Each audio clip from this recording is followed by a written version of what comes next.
Now, our CSV file is already on the place. We need to read it first. To read the CSV file, we have a command called, I'm going to say PD for pandas dot, I'm going to say a read, and I'm going to say like this, see, read underscore CSV.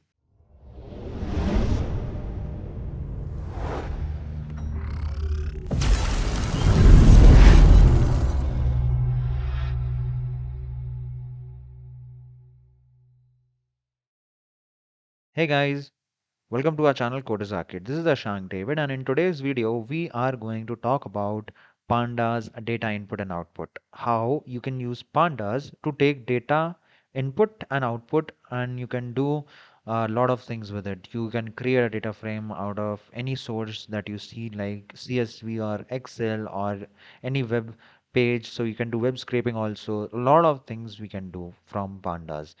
This is a major video. If you are watching this series, you might know that we are working with pandas data frames from past 7 to 8 videos, I guess now, and we have done a lot of things in pandas. This is going to be the last concept of pandas. Then we are going to move on to our matplotlib very soon. So we're going to see about all those things as well. The hope this video is going to be divided into two parts, where today I'm going to just show you CSV and Excel files. In the next video of this part 2 video of this data input and output, you will see how we can do web scraping with pandas. So without any further ado, let's get right into the topic, guys. And before I start this video, I would like to request you people to please like, share, and subscribe to our channel Coders Arcade, and don't forget to press the bell icon so that you won't miss any future updates. So without any further ado, let's get right into the topic. Okay, so there you go. You can see that we have already created our Jupyter notebook, and I have already given the head name as pandas data input and output. And here we are gonna talk about this. So already I prepared some few text for you to see. So panda data and input and output, and here we are gonna take input and output using CSV, Excel, and HTML. So basically, CSV is comma separated value files. Excel is very similar to that, but Excel uses rows and column systems. And then here we are talking about HTML, where HTML through which we can do web scraping actually. So what is this data input and output? Basically, what kind of data we are seeing? Now, till now, you might have seen that in our previous videos, we are taking input by ourselves. We are just creating arrays using NumPy, and then we are putting the data into the data frames that we are deciding using NumPy. Those data were just numerical data. Some data was related to string data types, but that was not enough. That was for a learning purpose.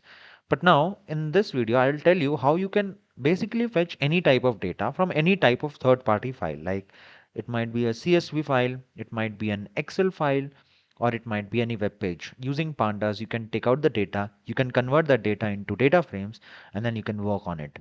So in this video, let's see how we can work on with it, and let's see.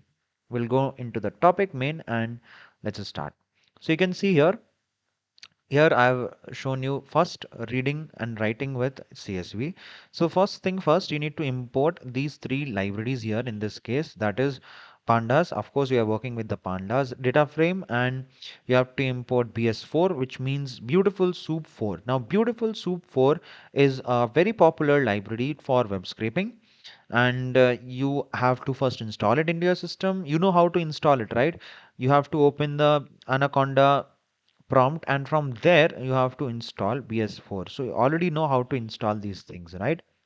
Similarly, we will be installing html5 lib. So we'll import, for me it is already installed, so I'm just directly importing it. But before you import this file, I would first to tell you that you have to first install it. So you have to go to anaconda prompt, and from there you have to install this conda install bs4 and conda install html5 lib. Okay. Now, after this, once you are done with all these things, we can start writing our code. First thing first, we need a CSV file. And where to get that CSV file? I will do one thing. I will give my example.csv file in the description below. You can do it. You can do with that also. Or if you download any third-party CSV file from internet, then also it will be fine. So CSV stands for comma separated values, and this can be opened and accessed into a notepad file, or it can be opened into an Excel file. So I'll show you. The thing is that when you start working with CSV file or Excel file, these two files, these two types of files have to be in the same working directory. So which working directory you're working with, where your Jupyter notebook has been created, so that you need to see. So in this case, here we will print the working directory. So we'll receive pwd print working directory, and I'm going to execute this. And right now here on this path, actually I am working. So my demo workbook pandas, and here in this particular path, we have this particular pandas data and input and output ipynb notebook present. And in the same working directory, I have saved my CSV file and my Excel file, both the files at the same place. So I can show you, just a minute. There you go. As you can see here on the middle of the screen, you can see that I have this example dot csv and I have here Excel example. So both the files, I'll give the link in the description below. You can download these two files and you can work with this files. Then we'll move back to our Jupyter notebook here. Let's start working with the CSV. Now, our CSV file is already on the place. We need to read it first. To read the CSV file, we have a command called, I'm going to say pd for pandas dot, I'm going to say a read, and I'm going to say like this, see, read underscore CSV. So here read underscore CSV is the command that you need to give, and in the brackets, in the parenthesis of this, you need to pass the name of the Excel file using single brackets. So what is the name of my Excel file? My CSV file? Example. So I'm gonna do example like this, and I'm gonna read this out. I'm gonna execute this, and you can see that this CSV file has been read from my folder in my current working directory using this command pd.readcsv. So you can see that it created a data frame directly out of it, and it showed us the whole contents of the whole CSV file in a data frame. So you can save it. So I will save it in a df. I'll say df equals to, I'm going to say here pd dot read underscore csv, and here I'm going to write example, the same thing, and which is going to save the whole thing into a df, and I can print the df later on like this. So now I have a df stored here, and now I can perform any operation which I want to perform, which we have shown into our previous videos. So you can do all of that. Okay. The one thing that I would like to first tell you while you are reading this is that after you have read the data, automatically, see, in the Excel file, I'm going to show you first. See, when I'll open this CSV file into open with, I'm going to open it with Notepad here. You can see when I zoom it in, you can see that this is our data A, B, C, D, 0, 1, 2, 3, 4, 5, 6, 7, 8, 9, 10, and so on till 15. And you can see here in the workbook also, you can see 0, 1, 2, 3, 4, 5, 6, all these things are there. A, B, C, D is as taken as the column names, and because index was not provided, so automatically it provided the index. You already know what is index of a data frame. Because the whole data got converted into data frames, automatically index were added. And A, B, C, D has taken as the column automatically, and this is how it created. But what if you want to try to save it back to the original place? Let's say you want to save it into your local directory. How you can save that? So the command for saving it is, you will write df for this data frame that we have above here, df dot, I'm gonna say to csv, and here I'm gonna write the name of the CSV file which I want to give. So for example, here let's say I'm gonna write my underscore output. Okay, and I'll run this command. Now when I go back to my folder, you can see my output has been created in this case. Okay, it has wrote the whole my output into the this folder. Now if I open this, you can see that it contains the same data into it. But when you open this my output into your Jupyter notebook, it looks like this. You see, if I say here pd dot read csv, and if I open this my underscore output in the brackets, actually this should be inside the brackets. You see, when I read it, it read the whole data with the previous data. See, this 0, 1, 2, 3 from the original example file got written as the data onto that file. So now when you again open that my output file, it created an unnamed extra column understood into it, and automatically it created a new index because it did not know the new index, right? So it automatically created a new index and forcefully added into this data frame. And this is the reason why you have to be a little bit careful while reading your output. So while you're doing that output, you need to give one more command, and that is here while writing it, you have to say df dot, you have to say to underscore csv. Here you'll pass the thing. I'll just copy and paste it, the same thing. Okay. And in the next argument, you have to say comma index equals to, I'm going to say false. So this index equals to false will not actually create the index, imaginary index, and then it will directly save it as it is. So now if I run this, you can see now it would have rewrited that old my output file. And if I read the output file again, you can see this time our data frame is properly set. I hope that this is very much clear. When you, the point here that you need to remember is that you need to be careful while you are writing it onto some other file, because at that time what it will do is it will write the whole index also onto that file, and it will create another unknown index when you read it again. And that is the reason why while you are writing it, you have to say don't save the index is equals to false. And then if you read it, you can see that original data frame comes back to the place. And this is how you do it. I hope that you have understood this very well, guys. Next, let us talk about reading, writing Excel files. Okay, reading, writing Excel files. So onto my folder, if I take you back to my folder, you can see that Excel example.xlsx file is already created. And you can see that if I open this up, you can see this is my Excel file, example Excel file that I have taken.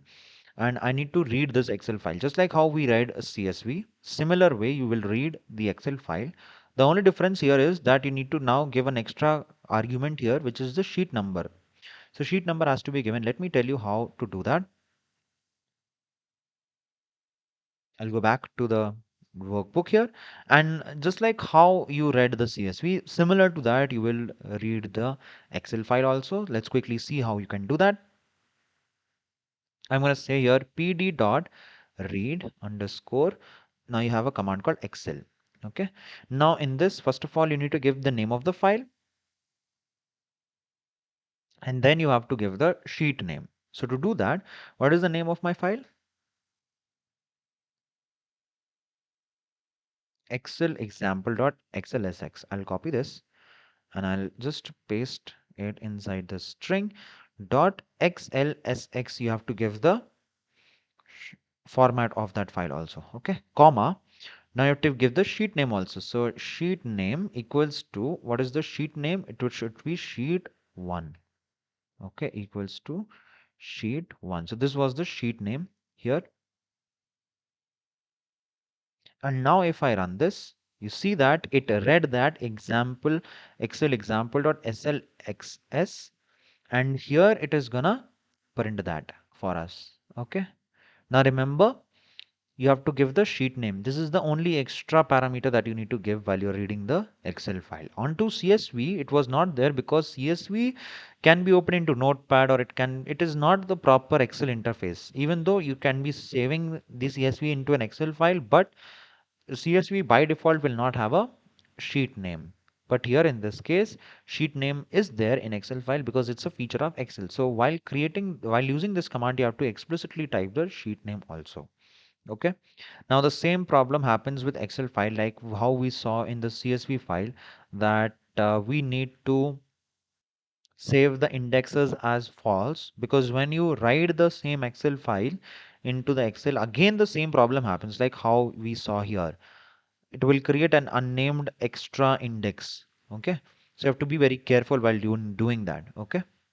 I'm going to say now df dot, I'm going to say to underscore Excel, and here let me just copy this whole thing. I'm going to say here, save it as output underscore excel example dot xlsx, and sheet name is like this, and third argument will be index is equals to false. Okay, so this is how it is going to save it. And if I run this, you can see that if I go back, you can see that output example excel file has been created. In this case, when I'll open it, you can see that our data is as it is. But when you don't provide this, what happens? When you don't provide this index,